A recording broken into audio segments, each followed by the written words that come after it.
5月收物業稅咯，但係你有冇申請過每年都可以慳到570蚊呢個物業稅嘅政府計劃呢？好多業主都唔知道㗎，咁就每年白白錯過咗啦。你好，我係嘉怡，溫哥華嘅地產經紀，今日就同大家講下 BC Home Owner Grant 啊，一個好多新業主都唔知道嘅省政府計劃。咁到底係咩嚟嘅呢？省政府咧，其實每年都會俾合資格嘅業主咧減低呢個物業稅㗎喎。喺大灣地區咧，大多數人咧都可以減到570蚊㗎。咁政府都明白有啲家庭咧有特別額外嘅需要嘅。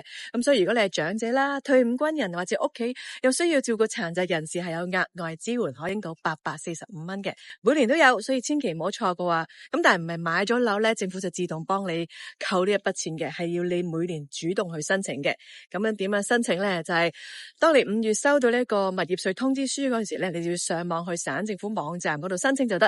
咁其實幾分鐘就搞掂，好簡單嘅。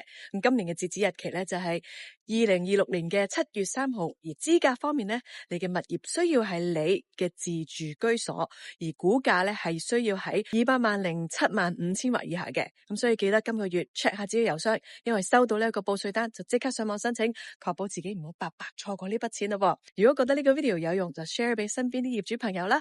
希望你 like 同 follow。Thank you for watching。拜拜。